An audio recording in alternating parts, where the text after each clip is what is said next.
सागरी प्रवाह बघायचे आहेत आपल्याला. सागरी प्रवाहामध्ये जर विचारात घेतलं, तर सागरी प्रवाह हा प्रकार आपल्याला कशावरून आला? तर लक्षात ठेवा याच्यासाठी एक गोष्ट झाली आणि ती गोष्ट म्हणजेच काय? तर पॅसिफिक महासागरामध्ये काय झालेलं होतं, कंटेनर्स आणला आणि त्या कंटेनरमधून काय पडले? बऱ्याचशा बावल्या बाहेर पडल्या छोट्या-छोट्या आणि त्या बावल्या म्हणजे एका ठिकाणी त्या बावल्या पडल्या आणि त्या गेल्या मात्र लांबपर्यंत. मग त्या कशा काय गेल्या? तर याला कारण काय आहे?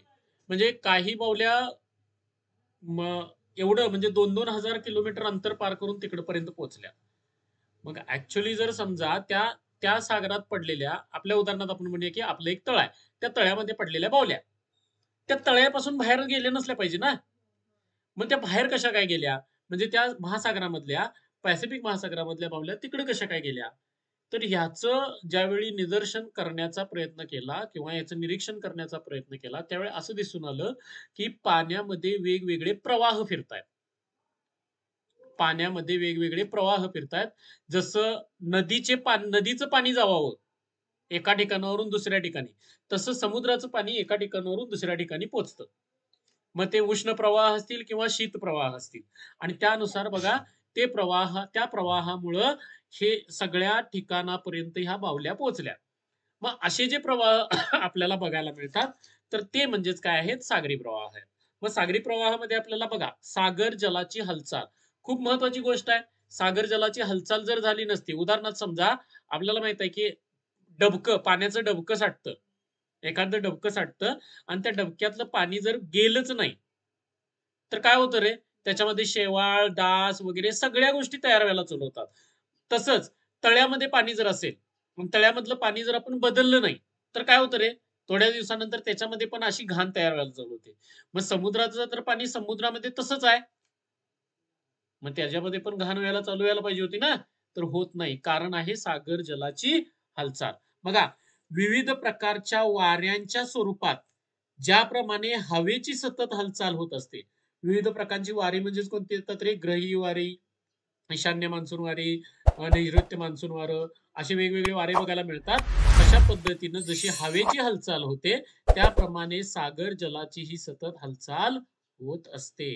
म्हणजे समुद्रातलं पाणी आता इथं हे समुद्र दिसतोय आपल्याला. हा सगळा समुद्र आहे आणि हा समुद्र त्याचे पाणी सुद्धा काय करत असतं? इकडनं-तिकडनं फिरत असतं. आता ते फिरत असतं ना, तर त्याला सागरी लाटा, भरती ओहोटी, सागरी प्रवाह या 3 स्वरूपात सागर जलाची हालचाल होते. कशा स्वरूपात होते? सागरी लाटा. आता या लाटा आपल्याला माहित आहेत. दररोज कुठं किनाऱ्याला येऊन धडकणाऱ्या लाटा आपण बघतो. तर त्या सागरी लाटा आहेत. त्याच्यानंतर भरती ओहोटी. भरतीच्या वेळी पाणी काय होतं? वाढतं. ओहोटीच्या वेळी ते कमी होतं. आणि सागरी प्रवाह या 3 स्वरूपात सागर जलाची काय होत असते? हालचाल होत असते. कोणत्या 3 स्वरूपात हालचाल होते? सागरी लाटा, भरती ओहोटी, सागरी प्रवाह. आपल्या याचं शीर्षक काय आहे? तर सागरी प्रवाह आहे. परंतु पहिल्यांदा सागर जलाची हालचाल होते का? तर होते. सागर जलाची हालचाल कशी होते? तर सागर जलाची हालचाल होण्यासाठी कारण काय आहे? तर एक आहे सागरी लाटा आहेत, दुसरा आहे भरती ओहोटी, तिसरा आहे काय? सागरी प्रवाह. मग आता बघा सागरी लाटा या पद्धतीनं आपल्याला लाटा उसळताना दिसतात. दररोजच्या लाटा वाऱ्यामुळे काय होणार? होणारी पाण्याची वर खाली हालचाल म्हणजेच काय असतात रे? सागरी लाटा. बघा वाऱ्यानं काय होत असते? पाण्याची वर खाली जी हालचाल होत असते त्याला सागरी लाटा म्हणतो. बघा चित्रामध्ये सुद्धा तुम्हाला दिसत असेल. सागरी लाटा काय करत असतात? उफाळताना आपल्याला बघायला मिळतात. त्याच्यानंतर आपल्याला दुसरं येतं भरती ओहोटी. बघा सागर जलाची पातळी नियमितपणे होणारी वाढ म्हणजे भरती आणि नियमितपणे होणारी घट म्हणजे काय असते? ओहोटी. आता तुम्हाला बघा, इथं जर तुम्ही बघितलं ह्याला हाय टाईड म्हणतात म्हणजे भरती. भरती आली त्या ठिकाणी बघा पाणी कसं दिसतंय तुम्हाला आणि तीच जागा इथं पण आहे. तीच जागा आहे लक्षात ठेवायचं. ही जागा आणि ही जागा वेगळी नाही आहे. तर इथं लक्षात ठेवायचं भरती आल्यानंतर तिथं पाणी कसं उफाळताना दिसतंय आणि ओहोटी आल्यानंतर बघा पाणी कुठं गेलंय? आहे का? पाणी खाली सरकत गेलंय आणि इथली जमीन उघडी पडली आहे. आणि इथं काय झालंय बघा, जमीन पूर्णपणे काय आहे? तर पाण्याखाली आहे. म्हणजे भरतीच्या वेळी पाणी काय करतं? आपल्या सरासरी काय म्हणतो आपण? सरासरी किनाऱ्यापासून वरती चढतं. मग सरासरी किनाऱ्यापासून वरती चढतं आणि ओहोटीच्या वेळी सरासरी किनाऱ्यापासून ते काय होतं खाली उतरतं. आणि ही जी पातळी जी आहे, सागर जलाची जी पातळी आपल्याला नियमितपणे वाढ किंवा जी घट होते, यालाच आपण काय म्हणतो भरती ओहोटी. बघा, सागर जलाच्या हालचालीसाठी मदत करणारे घटक कोणते कोणते? सागरी लाटा, सागरी सॉरी भरती ओहोटी आणि सागरी प्रवाह. त्यातला पण आता सागरी लाटा कशामुळे तयार होतात? वाऱ्यामुळे तयार होतात. भरती ओहोटी नियमितपणे वाढ होते पातळीमध्ये, त्याला भरती म्हणतात. नियमितपणे घट होते, त्याला आपण काय म्हणतो? ओहोटी म्हणतो. ह्या दोन चित्रामध्ये तुम्हाला त्या गोष्टी दिसत असतील. ही भरतीची कंडिशन आहे आणि ही कसली आहे? ओहोटीची कंडिशन आहे. भरतीच्या वेळी तिथं ज्या ठिकाणी तुम्हाला पाणी भरपूर दिसतंय, त्याच ठिकाणी ओहोटीच्या वेळी पाणी अजिबात नाहीये. लक्षात येते का? तर अशा आपल्याला गोष्टी बघायला मिळतात. त्याच्यानंतर येतात बघा सागरी प्रवाह. जर ह्याच्या पाठीमागे तुम्हाला काय आकृती दिसते, तर त्याच्यामध्ये बघा आपल्याला वेगवेगळे प्रवाह बघायला मिळतात. ॲम्ब्युलासचा प्रवाह, इथे एक ॲम्ब्युलासचा प्रवाह म्हणून आहे. ठीक आहे. त्यानंतर बघा पश्चिम ऑस्ट्रेलिया प्रवाह, इथं हा पश्चिम ऑस्ट्रेलिया प्रवाह बघायला मिळतो. दक्षिण ध्रुवीय प्रवाह, इथं दक्षिण ध्रुवीय प्रवाह आहे. पश्चिम ऑस्ट्रेलिया प्रवाह, पश्चिम ऑस्ट्रेलिया प्रवाह आहे. ओके. त्यानंतर बघा ओयोशिओ प्रवाह, कोणता आहे? ओयाशिओ प्रवाह. असे आपल्याला वेगवेगळे. लॅब्राडोर प्रवाह, इथे आहे बघा लॅब्राडोर प्रवाह. उत्तर अटलांटिक प्रवाह, ऍक्च्युली पाठीमागल्या साईडची आकृती आहे. तर बघा, त्याच्यानंतर असे वेगवेगळे प्रवाह आपल्याला बघा, इथं ब्राझीलचा प्रवाह आहे बघा, हा ब्राझीलचा प्रवाह आहे. त्यानंतर बँग्युला प्रवाह, कोणता आहे? बँग्युला प्रवाह. विषुववृत्तीय प्रवाह, असे वेगवेगळे प्रवाह आपल्याला इथं बघायला मिळतात. तर लक्षात ठेवायचं, हे दक्षिण ध्रुवीय प्रवाह, पश्चिम ऑस्ट्रेलिया प्रवाह, पश्चिम ऑस्ट्रेलिया प्रवाह, इथं लॅब्राडोरचा प्रवाह आहे, ओयाशिओ प्रवाह, असे वेगवेगळे प्रवाह या आकृतीमध्ये बघायला मिळतात. कुठं आहेत ते? पाठीमागल्या आकृतीमध्ये. हे दक्षिण महासागरामध्ये आपल्याला बघायला मिळत आहेत. त्यानंतर इथं पॅसिफिक महासागर आहे, पॅसिफिक महासागरामध्ये बघायला मिळत आहेत. अशा वेगवेगळ्या ठिकाणी आपल्याला प्रवाह बघायला मिळतात. तर बघा, सागर प्रवाह म्हणजे काय असतो? सागर जलाची निश्चित दिशेने, सातत्याने आणि दूर अंतरापर्यंत होणारी हालचाल. बघा, कशाची? सागर जलाची निश्चितपणे, सातत्याने, सतत होणारी आणि दूर अंतरापर्यंत होणारी हालचाल. दूर अंतरापर्यंत का म्हणायचं? तर आता उदाहरणार्थ बघा, इथं जर तुम्ही हा आफ्रिका खंड बघितला, म्हणजे आता तुम्हाला इथं पाठीमागल्या साईडला दिसतोय का नाही माहित नाही मला, परंतु इथं बघा, हा आफ्रिका खंड आहे, हा आफ्रिका खंड आहे. इथं दिसतंय बघा हे नाव, आफ्रिका खंड. आता या आफ्रिका खंडाच्या इथे हे लाल रंगाचे तुम्हाला ह्या रेषा दिसत आहेत, अशा दिसत आहेत, अशा इकडे गेलेल्या. तर ह्या लाल रंगाच्या रेषा आहेत ना, हे ब्राझील प्रवाह आहे. कुठला प्रवाह आहे? ब्राझील प्रवाह. आणि हा ब्राझील प्रवाह बघा, इथून असा फिरून इथपर्यंत आलाय. म्हणजेच खूप मोठा प्रवाह आपल्याला बघायला मिळतो. म्हणून बघा, दूर अंतरापर्यंत होणारा प्रवाह आहे. काय आहे? दूर अंतरापर्यंत होणारी ही हालचाल बघायला मिळते. त्यालाच आपण काय म्हणतो? सागरी प्रवाह असं म्हणतो. बघा, सागर जलाची निश्चित दिशेने, सातत्याने, दूर अंतरावरती होणारी हालचाल म्हणजेच काय असतं? सागरी प्रवाह. आता बघा, ह्या सागरी प्रवाहाची वैशिष्ट्य काय आहेत? बघा, तुम्हाला आता इथं दिसत असेल. इथं एक पाठीमागच्या साईडला ना मी आकृती ठेवलेली आहे. इथं जानेवारी 1992 आहे. किती आहे? जानेवारी 1992. इथून एक जहाज आलेलं आणि ते इथं काय झालं? फुटलं. आणि फुटल्यानंतर त्याच्यामधली जी खेळणी बाहेर पडलीत ना, ती खेळणी बघा, इथं पोचलीत, काही इथं पोचलीत, काही तर बघा इथनं असं फिरून इथं येऊन पोचली. बघा, म्हणजे इथं काय, हा समुद्र इथंच आहे ना एवढ्यातच. परंतु इथली खेळणी इथं जाऊन पोचली. ह्या इकडल्या साईडला 2000-2003 ला जहाज कधी फुटलंय? 1992 ला. 10 वर्षानंतर खेळणी इथं पोचली होती. 10 वर्षानंतर खेळणी इथं पोचली होती. बघा, तीच खेळणी इथनं अशी फिरून इथं पण पोचली. एवढ्या लांब लांब पर्यंत ती खेळणी काय झालेली होती? पोचलेली बघायला मिळतात. तर बघा, याला कारण काय आहे? तर सागर जलामध्ये असणारे हे प्रवाह. मग सागर जलाची वैशिष्ट्य काय आहेत? तर बघा, सागर जलाचे तापमान, क्षारता, घनता यात असमानता असते. म्हणजेच काय रे? तर क्षारता, तापमान आणि घनता याच्यामध्ये असमानता. म्हणजे काही ठिकाणी तुम्हाला समुद्राचं पाणी गरम लागतं, काही ठिकाणी एकदम थंड असतं. त्याच्यानंतर काही ठिकाणी क्षारता इतकी जास्त असते की त्याच्यामध्ये कोणत्याही प्रकारचा सजीव जगू शकत नाही. मृत समुद्र. मृत समुद्र आपण म्हणतो की त्याच्यामध्ये क्षारता इतकी जास्त आहे की तिथं कोणताही प्राणी, सजीव जगू शकत नाही. म्हणजे क्षारता जास्त असते, घनता जास्त असते, त्यानंतर तापमान अशा पद्धतीचं. आता उदाहरणार्थ बघा, त्याला आपण थोडक्यात हलकं पाणी आणि जड पाणी म्हणतो. ज्याच्यामध्ये क्षार जास्त असतात ना, ते जड पाणी असतं आणि त्याच्यावरती पोहायला इझी येतं. त्याच्यावरती पोहायला सोपं असतं. परंतु ज्याच्यामध्ये क्षार कमी असतात, ते एकदम हलकं पाणी होतं आणि हलक्या पाण्यामध्ये आपल्याला पोहायला जरा जास्त हात मारावे लागतात. समुद्राचं पाणी क्षारपट आहे आणि त्यामुळे त्याच्यामध्ये पोहायला सोपं जातं. त्याच्यामध्ये पोहायला सोपं जातं. परंतु समुद्र इतका अथांग आहे, की पोहणं शक्य होत नाही. पोहणं शक्य होत नाही. बघा, सागर जलाच्या तापमानात व क्षारतेत विषुववृत्ताकडून ध्रुवाकडे घट होत जाते. म्हणजेच आता विषुववृत्त कुठं असतो आपल्याला माहित आहे. विषुववृत्ताकडून जर ध्रुवाकडे गेलं तर क्षारता, तापमान आणि क्षारता कशी होत जाते रे? घट होते. म्हणजेच काय होते? कमी होते. बघा, घट होते म्हणजे काय होते? कमी होताना बघायला मिळते. याच्याच जोडीला खोलीमुळे सागर जलाच्या घनतेतही फार फरक पडतो. खोली वाढते. जसं आपल्याला इकडे जाऊ तसं तसं खोली, जास्त खोलपर्यंत पाणी आपल्याला मिळतं. म्हणजे जसं 4000 मीटर उंची आपण बघितली होती. बघितली नाही का? सागर तळ रचना बघत असताना आपण काय बघितलं? तर त्याच्यामध्ये न खोली आपल्याला जवळ-जवळ 4000 मीटर पर्यंतची खोली बघायला मिळते. तिथं आपल्याला सागरी मैदान, सागरी डोह, सागरी बेटे, पर्वतरांगा, सागरी गर्ते अशा आपल्याला काही गोष्टी बघायला मिळालेल्या आहेत. ओके. तर त्याच्यानंतर बघा, सागर प्रवाहाची निर्मिती कशामुळे होते? तर बघा, तापमान, क्षारता, घनता यांच्यात तफावत आणि पृथ्वीवरील ग्रहीय वाऱ्यांच्या प्रभावामुळे सागर प्रवाह निर्माण होतात. बघा, तुम्हाला प्रश्न विचारू शकतात. सागर प्रवाह निर्मितीमध्ये खालीलपैकी कोणते घटक महत्वाचे आहेत? खालीलपैकी कोणता किंवा खालीलपैकी कोणता घटक उपयोगाचा नाही? मग 3 पर्याय काय देणार? उपयोगाचे देणार. 1 पर्याय बिनउपयोगाचा देणार.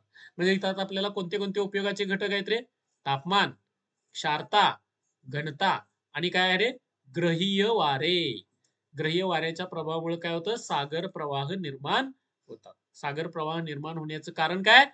तापमान आहे, क्षारता आहे, घनता आहे आणि काय आहे? ग्रहीय वाऱ्यांचा प्रभाव आपल्याला बघायला मिळतो. त्यानंतर बघा, सागर प्रवाह इथं दिसतायत आपल्याला. बघा, हा जो प्रवाह आहे असा ह्या रंगाचा प्रवाह आहे तो उष्ण प्रवाह.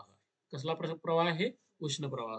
बघा, हे उष्ण प्रवाह कुठनं? असा, म्हणजे ऍक्च्युली इकडनं इकडे जातोय तो असा. असा इकडनं इथं, त्याच्यानंतर बघा इकडनं असा फिरून येतो. इथनं गरम पाण्याचा प्रवाह आहे बघा. इथनं असा इथं इथं जातोय आणि असा पण जातोय. हे उष्ण प्रवाह आहेत. आणि हे निळा रंग दिसते ना, हे थंड प्रवाह आहेत. कसले प्रवाह आहेत? थंड प्रवाह. बघा, इथनं असा हा थंड प्रवाह चालू होतोय. असा इकडं आपल्याला, हा इकडनं इकडं आला आणि हे इकडं जातात. असे थंड प्रवाह आणि इकडे फिरतात. बघा, हे जे प्रवाह आहेत, हे कुठनं फिरायला लागले रे? ह्या समुद्रातनं त्या समुद्रात. एका समुद्रातले नाही ते. लक्षात येते का? एका समुद्रात होणारे प्रवाह नाही आहेत. तर लक्षात ठेवायचं, खूप मोठ्या भागामध्ये ते फिरतायत आणि ते खूप मोठ्या भागामध्ये फिरणारे आपल्याला इथं बघा आर्क्टिक महासागर आहे. त्यानंतर इथं मला वाटतंय हा अटलांटिक महासागर आहे. त्याच्यानंतर इथं आपल्याला हिंद महासागर दिसतोय, आहे का? इथं भारत आहे. हिंद महासागर. इथं कोणता आहे? पॅसिफिक महासागर. बघा, सगळ्या महासागरातून फिरणारे प्रवाह आहेत ते. सगळ्या महासागरातून फिरणारे प्रवाह आहेत. म्हणून बघा, सागरी प्रवाह कसे असतात रे? लांब दूर अंतरावरचे असतात. दूर अंतरापर्यंत पाण्याची होणारी हालचाल म्हणजेच काय असतं? सागरी प्रवाह असतात. बघा, खोलीनुसार सागरी प्रवाहाचे पृष्ठीय, बघा, पृष्ठीय म्हणजे क्षितिज समांतर व खोलवरील म्हणजे उभ्या दिशेने सागरी प्रवाह असे 2 प्रकार बघायला मिळतात. म्हणजेच बघा, खोलीवर असणारे प्रवाह आणि पृष्ठीय प्रवाह. पृष्ठीय म्हणजेच काय रे? तर उदाहरणार्थ बघा, असं जाणार आहे. कसे जाणारे? तर वरच्या वर जाणारे, पृष्ठभागावरून जाणारे. डोक्यात येत आहेत? पृष्ठभागावरून जाणारे प्रवाह. त्यांना पृष्ठीय प्रवाह म्हणतात. क्षितिज समांतर प्रवाह म्हणतात. कसले प्रवाह म्हणतात? क्षितिज समांतर प्रवाह. आता बघा, क्षितिज समांतर प्रवाह पृष्ठावरून जात आहेत. बघा, मी काय म्हणालो, क्षितिज समांतर प्रवाह कशावरून जात आहेत? पृष्ठावरून जात आहेत. त्याच्यानंतर खोलीचे प्रवाह असतात ते खालून वर येतात. कुठे येतात? खालून वर. आता ह्याच्यामुळे काय होत असेल रे? एक तर आडवे प्रवाह जातात, त्याच्यामुळे काय होणार रे? वरचं पाणी इकडनं तिकडं, तिकडनं इकडं. खालून वर येणारं पाणी काय होणार? सॉरी, प्राणी नव्हे, खालून वर येणारे पाणी काय होणार आहे? वरती आलं की ते प्रवाहाबरोबर निघून गेलं, दुसरं पाणी तिथं आलं. आणि असं हे सागर प्रवाहामुळं काय होतंय? पाण्याची हालचाल होते, म्हणून समुद्र घाण होत नाही. नाहीतर जर तळ्यासारखी कंडिशन असती तर समुद्र घाण झाला असता. म्हणजे पाणी इकडलं तिकडे जात गेलं नसतं, तिकडलं इकडे गेलं नसतं, तर घाण साठायला लागली असती आणि साठल तिथं काय झाली असती? घाणच्या घाण झाली असती. परंतु समुद्रामध्ये हे प्रवाह असल्यामुळं समुद्रात हा कडेला आपण घाण करतोय. समुद्रात कडेवरती केली जाणारी घाण कोणाची? आपली आहे. परंतु समुद्रात आतमध्ये जर तुम्ही बघितलं तर पाणी घाण होत नाही. त्याला कारण आहे काय? तर हे प्रवाह. हे प्रवाह काय करतात? इकडलं पाणी तिकडं, तिकडलं पाणी इकडं ढवळून टाकतात सगळं पाणी. काय करतात? ढवळून टाकतात. प्रवाहातील सागर जलाच्या तापमानानुसार सागरी प्रवाहाचे उष्ण सागरी प्रवाह आणि शीत सागरी प्रवाह असे दोन प्रकार पडतात. किती प्रवाह आहेत? दोन प्रकार. उष्ण सागरी प्रवाह आणि शीत सागरी प्रवाह असे आपल्याला दोन प्रकार बघायला मिळतात. बघा, सागर प्रवाहांचे वैशिष्ट्य काय? सागरी प्रवाहांचा वेग 2 ते 10 किलोमीटर ताशी इतका असतो. म्हणून या सागरी प्रवाहात जर एखादी व्यक्ती म्हणू आपण किंवा एखादं जहाज जरी सापडलं तर ते तेवढ्या वेगानं काय करतं? पुढे सरकतं. आणि सागरी प्रवाह हे जहाजांचे मित्र बनू शकतात जर वापरले तर. आता तुम्ही म्हणाल कसं काय? काय करायचं? त्या प्रवाहात नेऊन जहाज उभा करायचं. त्या प्रवाहामुळे काय होणार रे? जहाज पुढे जाणार. तेलाची बचत.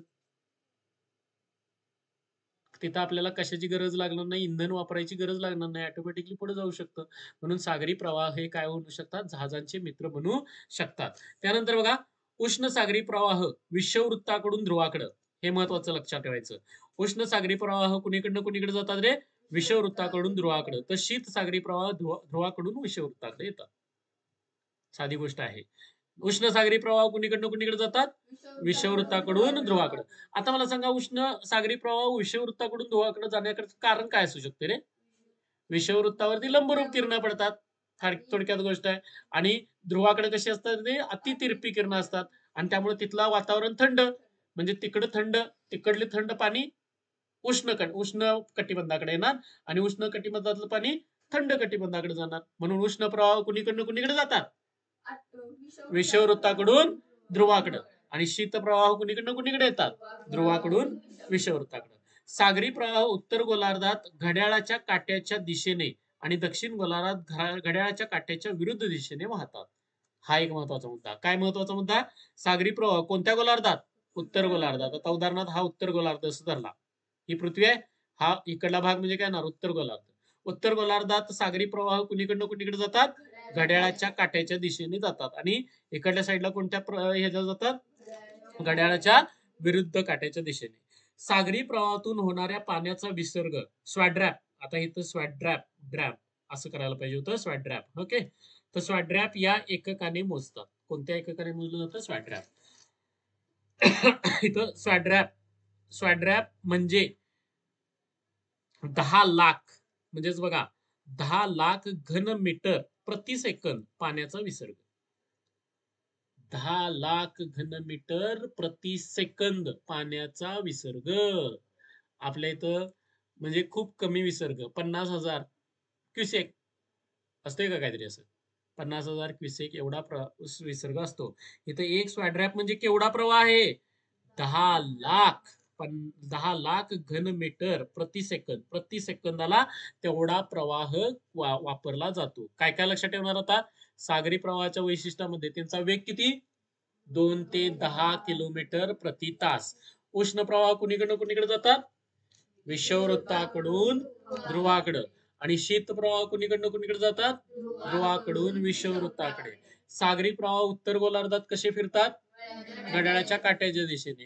आणि दक्षिण गोलार्धात घड्याळाच्या विरुद्ध काट्याच्या दिशेने. त्याचं पाण्याचा विसर्ग मोजण्यासाठी स्वॅड्रॅप हे एकक वापरलं जातं. स्वॅड्रॅप हे एककानुसार आपल्याला काय बघायला मिळतं रे? तर एक स्वॅड्रॅप म्हणजेच काय असतं? 10 लाख घन मीटर प्रति सेकंद एवढा पाण्याचा विसर्ग होतो. आपले आता पाण्याचा विसर्ग बघितलाय तुम्ही. महापूर आल्यानंतर आता काय सांगितलं होतं, आपल्या राधानगरी डॅम मधनं काय होत होतं, पाण्याचा विसर्ग चालू होता. 7 दरवाजे उघडले होते आणि 50,000 क्युसेक पाण्याचा विसर्ग चालू. असं होतं का? ऐकलं हे? तर त्याला 50,000 क्युसेक म्हणतात त्याला. इथं आपल्याला स्वॅड्रॅप, एक स्वॅड्रॅप म्हणजे खूप मोठी रक्कम आहे, किंवा सॉरी, रक्कम म्हणण्यापेक्षा खूप मोठी काय आहे, क्वांटिटी आपल्याला बघायला मिळते. त्यानंतर बघा, सागरी प्रवाहाचा परिणाम काय होतोय? त्याच्यामुळे काय परिणाम होतोय बघा, सागरी प्रवाहामुळे सागराच्या तापमान आणि क्षारतेचे संतुलन राखले जाते. नाहीतर काय झालं असतं रे, एका ठिकाणी क्षारता जास्त, एका ठिकाणी क्षारता कमी झाली असती. क्षारतेचं संतुलन राखण्याचं काम कशामुळे होते रे, तर सागरी प्रवाहामुळे. आता तुम्ही म्हणाल क्षारतेचं संतुलन कसं काय राखलं जाते? मला सांगा, आपण सरबत करताना काय करतो? साखर टाकल्यानंतर ढवळतो ना? का ढवळतो? ती विरघळायसाठी ढवळतो. परंतु विरघळल्यानंतर ती कुठं पातेल्याच्या एका कडेला जास्त साखर, एका कडेला कमी साखर, असं होतंय का? सगळीकडे त्यांचं प्रमाण समान होतं ना. मग हे समान प्रमाण राखण्याचं काम, तापमान आणि क्षारता संतुलन करण्याचं काम कोण करतात? सागरी प्रवाह करतात. सागरी प्रवाहाच्या किनाऱ्यावरील हवामानावर प्रभाव पडतो. आता सागरी किनाऱ्यावरील हवामानावरती काय प्रभाव पडतो? तर लक्षात ठेवायचं, ज्या किनाऱ्याच्या लगत कोणते प्रवाह जातात रे? उष्ण प्रवाह. तिथलं तापमान उबदार, किंवा तिथलं हवा हवा कसली असणार आहे? उबदार. आणि जिथनं काय जाणार रे? शीत प्रवाह जाणार. तिथलं तापमान किंवा तिथलं हे वातावरण कसं होणार रे? थंड. तिथे थंडी जास्त होणार. उदाहरणार्थ बघा, आपल्या जर तुम्ही बघितलं, बर्गेवाडीच्या जवळ नदी आहे. त्यामुळे बर्गेवाडीत थंडी जास्त आहे. त्या मानानं पुंगावात थंडी कमी आहे. कारण काय? पुंगावापासून नदी खूप लांब आहे. हां, पुंगावामध्ये आमच्या इकडं म्हणजेच वरती डोंगरावरती जर विचारात घेतलं, तर काय होतंय? तर तिथं थंडी कमी आहे. परंतु खाली तळ्याच्या जवळ जर आला, तर थंडी वाढते. पाण्याच्या जवळ असलं की थंडीवरती सुद्धा परिणाम होत असतो. लक्षात ठेवायचं. मग तसं इथं उष्ण प्रवाह गेला की काय होणार रे? उबदारपणा येणार. आणि शीत प्रवाह गेला की काय होणार? थंडगारपणा येणार आहे. त्याच्यानंतर बघा, सागरी प्रवाहामुळे उष्ण व शीत प्रवाह एकत्र येतात. सागरी प्रवाहामुळे उष्ण व शीत प्रवाह एकत्र येतात. कुठं दिसले होते रे? उष्ण आणि शीत प्रवाह एकत्र आलेत का? इथं आलेत बघा. इथं तुम्हाला उष्ण प्रवाह आणि शीत प्रवाह एकत्र आलेले बघायला मिळतात. त्याच्यानंतर बघा, ज्या ठिकाणी उष्ण व शीत प्रवाह एकत्र येतात, तिथे विशाल मत्स्य क्षेत्र आढळते. जिथं एकत्र येतात ना, तिथं मत्स्यमारी जोरात केली जाते. तिथं काय होतं? चांगल्या पद्धतीनं माशांची वाढ झालेली बघायला मिळते. बघा, त्याच्यानंतर आपल्याला काय बघायला मिळतं? आणि परिणामामध्ये जर आपण विचारात घेतलं, तर परिणाम कोणते आहेत बघा? सागरी प्रवाहांना अनुसरून जहाज वाहतूक केल्यास प्रवासाचा वेग वाढतो आणि इंधनाची बचत होते. मगाशीच मी सांगितलं, प्रवाह हे काय होतात? जहाजांचे मित्र बनू शकतात. 500 मीटर पेक्षा अधिक खोलीवर सागरी प्रवाह, इथं प्रवाह अभिसरण पद्धतीने वाहतात. अभिसरण पद्धतीने वाहतात. हे प्रवाह प्रामुख्याने घनतेतील तफावतीमुळे वाहतात. कशामुळे रे? घनतेतील तफावतीमुळे. म्हणजे खाली घनता आणि वरची घनता समान करण्यासाठी बघा, हे खालीवर आपल्याला गेलेले बघायला मिळतात. बघा, काय होतात? खालीवर गेलेले बघायला मिळतात. आणि अभिसरण पद्धतीनं म्हणजे खालीवर खालीवर खालीवर पाणी होत राहतं. आणि 500 मीटर खोलीवरती आपल्याला सागरी प्रवाह या पद्धतीनं वाहतात. उष्ण सागरी प्रवाहामुळे पश्चिम युरोप, अलास्का व जपानच्या किनाऱ्यावरील हवामान उबदार बनले आहे. कशामुळे रे? उष्ण सागरी प्रवाह. मग असं सांगितलं आपण, उष्ण सागरी प्रवाह गेलं की तिथलं वातावरण काय होणार? उबदार. म्हणून बघा, पश्चिम युरोप, अलास्का, जपान मधलं तापमान हे कसं आहे, किंवा तिथलं हवामान कसं झालेलं आहे? उबदार बनलेलं बघायला मिळतं. त्यानंतर बघा, सागरी प्रवाहांचा आणि काय परिणाम आहे? शीत सागरी प्रवाहामुळे पर्जन्यमान कमी झाल्यामुळे पेरू, चिली, नैकिया, आफ्रिकेच्या किनारपट्टीलगत वाळवंटी प्रदेश निर्माण झाले आहेत. काय झालेले आहेत? वाळवंटी प्रदेश तयार झालेले बघायला मिळतात. कशामुळे रे? शीत प्रवाहामुळे काय कमी झालं रे? पर्जन्य कमी झालं आणि त्यामुळे तिथं वाळवंट तयार झालेली आहेत. हिंदी महासागरातील सागरी प्रवाहांच्या दिशेवर ऋतूनुसार फरक पडतो. हिंद महासागरामध्ये सुद्धा असे सागरी प्रवाह वाहतात आणि त्याचा परिणाम कशावरती होतो? ऋतूवरती होत असतो. मग आता सागरी प्रवाहाचे उदाहरणं कोणते आहेत बघा? गल्फ स्ट्रॉम आहे, क्युरेशिया आहे, ॲग्युलास आहे, सोमाली हे उष्ण सागरी प्रवाह आहेत. कुठले कुठले रे? गल्फ स्ट्रॉम, क्युरेशिया, ॲग्युलॉस, सोमाली हे कसले प्रवाह आहेत? उष्ण प्रवाह. त्यानंतर फॉकलँड, लॅब्राडो, कॅनरी, ओएशिओ, बँग्युला मगाशी मी नावं घेतलेलीत का?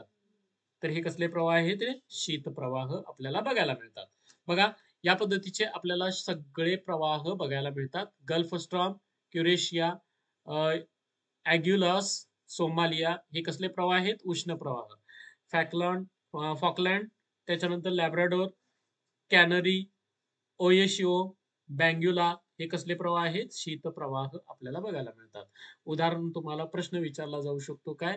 खालीलपैकी उष्ण प्रवाह कोणता? मग काय करणार? लॅब्राडोर, कॅनरी, ओएशिओ आणि देणार काय? क्युरेशिओ. उत्तर कोणतं असणार आहे तुमचं? क्युरेशिओ. किंवा तुम्हाला म्हणणार खालीलपैकी शीत प्रवाह कोणता? मग देणार गल्फ स्ट्रॉम, क्युरेशिओ, सॉरी ॲग्युलॉस आणि फॉकलँड. मग तुमचं उत्तर कोणतं असणार आहे? फॉकलँड. त्यानंतर असं म्हणतील खालीलपैकी गटात न बसणारा शब्द ओळखा. मग तुम्हाला काय देणार? गल्फ स्ट्रॉम, क्युरेशिओ, सोमाली आणि फॉकलँड. मग तुमचं उत्तर काय असणार आहे? फॉकलँड. किंवा देणार काय? फॉकलँड, लेब्राडो, कॅनरी आणि गल्फ स्ट्रॉम. मग उत्तर तुमचं काय असणार? Gulf storm. अशा पद्धतीनं तुम्हाला याच्यावरती प्रश्न तयार केले जाऊ शकतात. उष्ण प्रवाह वेगळे आणि शीत प्रवाह वेगळे. या पद्धतीनं आपल्याला ही गोष्ट बघायला मिळते. अशा पद्धतीनं हा चॅप्टर तुमचा संपलेला आहे.